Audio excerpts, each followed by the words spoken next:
Hello friends, मैं doctor Ishfaq और आज इस वीडियो में हम बात करेंगे एक जेनेटिक प्रॉब्लम मस्कुलर डिस्ट्रॉफी के बारे में। मस्कुलर डिस्ट्रॉफी जो है एक प्रोग्रेसिव प्रॉब्लम है और जैसा कि नाम से ही हम जान सकते हैं कि मस्कुलर डिस्ट्रॉफी इसका मतलब मसल्स की प्रॉब्लम।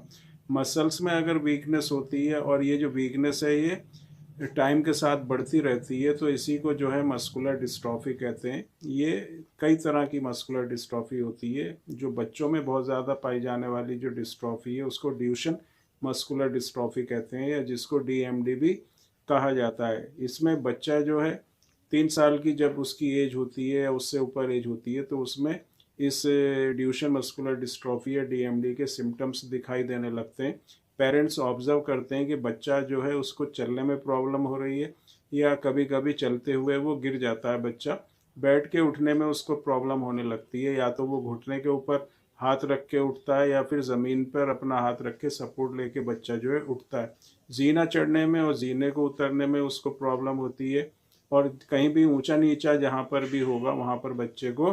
चलने में प्रॉब्लम होगी और बच्चा वहाँ पर गिर जाता है। किसी से हल्की सी टक्कर लगती है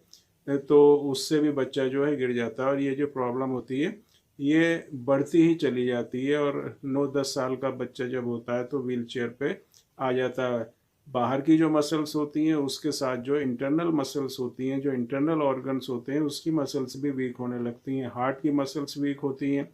डाइजेस्टिव सिस्टम जो होता है उसकी मसल्स वीक होती हैं, और इसके साथ दूसरे जो ऑर्गन्स होते हैं उसकी मसल्स भी वीक होने लगती हैं। इसमें जो सीपी के क्रेटाइन फॉस्फोकाइनेस एंजाइम की जो जांच होती है, ब्लड टेस्ट होता है, और सीपी के एमबी जो हार्ट मसल्स होती हैं उसकी जांच करके भी पता चल सकता है कि आपको मस्कुलर डिस्ट्रॉफी है और उसका सीपी के लेवल जो है कितना आपके ब्लड में है। जनरली जो एलोपैथिक मेडिसिन होती हैं उसमें अगर डॉक्टर को आप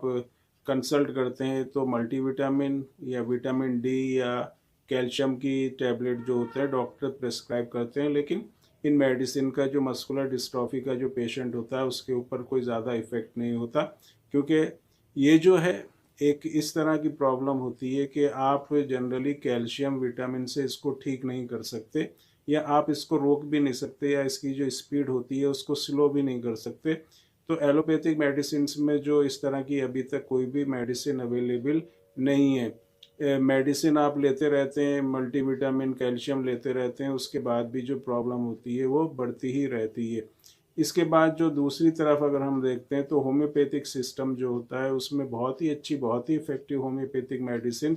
अवेलेबल हैं, जो इस प्रॉब्लम को, इसकी प्रोग्रेस को भी रोकती है और इसको क्योर भी करती है। मसल्स में ताकत भी देती है और मसल्स में स्ट्रेंथ भी देती है। मस्कुलर डिस्ट्रॉफी के फील्ड में हम जो करीब 10 साल या उससे ऊपर का हमारा एक्सपीरियंस है, और हमारे पास बहुत से ऐसे पेशेंट्स हैं जिनको हमने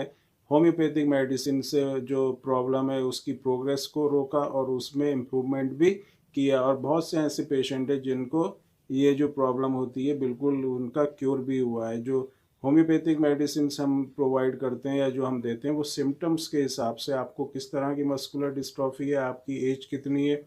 क्या सिम्टम आपको फील हो रहे हैं, कितनी आपको वीकनेस है, कौन सी कंडीशन है आपकी, एज आपकी कितनी है, वेट आपका कितना है, सब चीज़ों को देखते हुए आपकी जो मेडिसिन को सेलेक्ट करके आपको दिया जाता है, और बहुत ही अच्छे रिजल्ट जो है इन मेडिसिन से मिलते हैं। तो अगर आपको, आपकी फैमिली में या आपके किसी जान पहचान में किसी को मस्कुलर डिस्ट्रॉफी है, चाहे वो डीएमडी है या Bacchus muscular dystrophy, limb girdle muscular dystrophy, myotonic dystrophy, या कोई दूसरी मस्कुलर डिस्ट्रॉफी भी है, तो आप व्हाट्सएप नंबर पर हमसे कांटेक्ट करके जो है ट्रीटमेंट हमसे ले सकते हैं। कोशिश करेंगे कि आपकी प्रॉब्लम जो है पूरी तरह से क्योर हो और आप अपनी ज़िंदगी जो है, आप अपनी लाइफ जो है एक हेल्थी पर्सन की तरह जिए। तो दोस्तों आज के लिए इतना ही। Bye, thanks and take